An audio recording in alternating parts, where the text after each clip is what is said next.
I was finally there, before the mountain that never dies, Fujisan.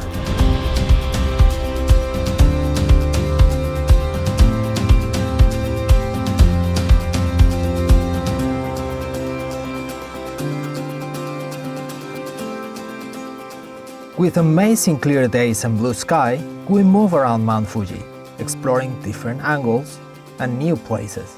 Having the car allowed us to see more in the time we had. We start our journey in the west face, visiting a festival that happens only once a year.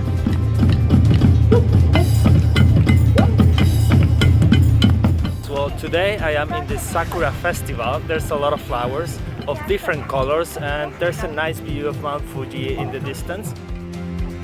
The festival is about celebrating the arrival of spring, with all its colors and new hopes for the new year. At some point, I caught myself amongst many other tourists, participating of the traditional dance of the selfie.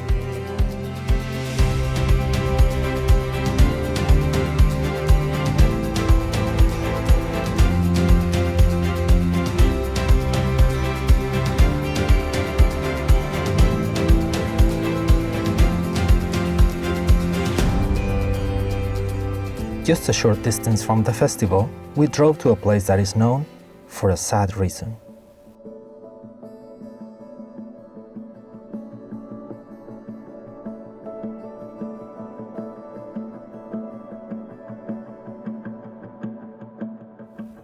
Many Japanese come here when they have lost all hope in life. According to folklore, some families will abandon their old members here, a practice they call in Japanese obasute.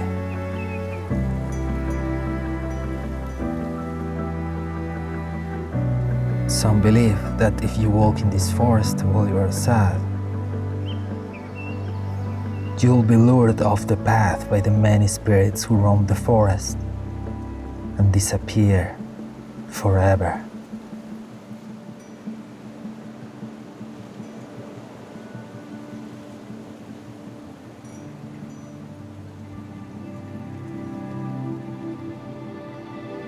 Keeping to the north side of Fujisan, we arrived to Fuji Yoshida. Here, the Chureito Pagoda is a sweet spot for tourists, plus the cherry blossom. And this view make it worth the climb.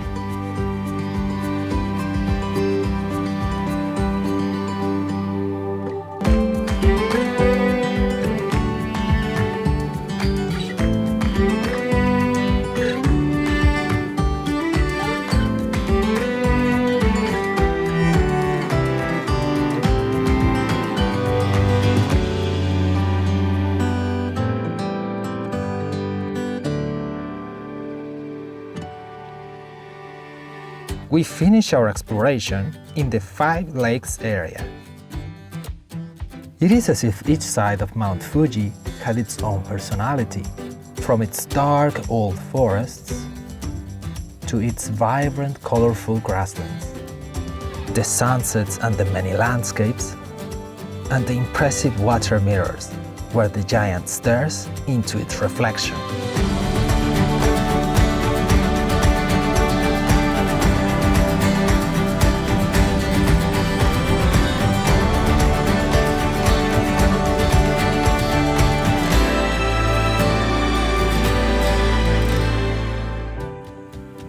After dropping my jaw time after time, I could only think how rich and interesting this country is, and how lucky I was to be there, to experience Japan.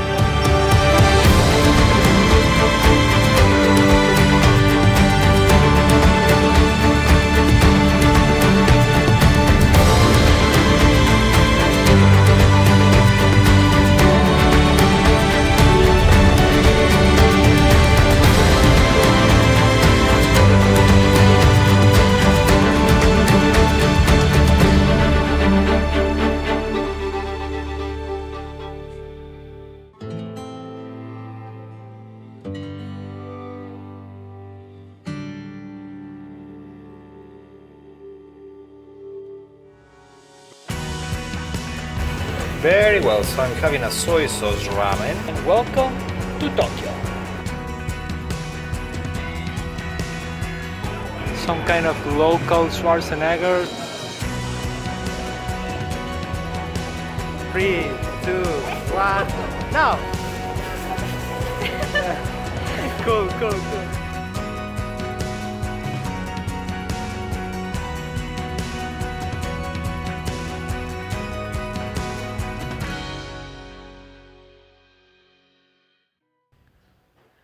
Just look at this capsule, it's awesome. I'm gonna sleep here tonight.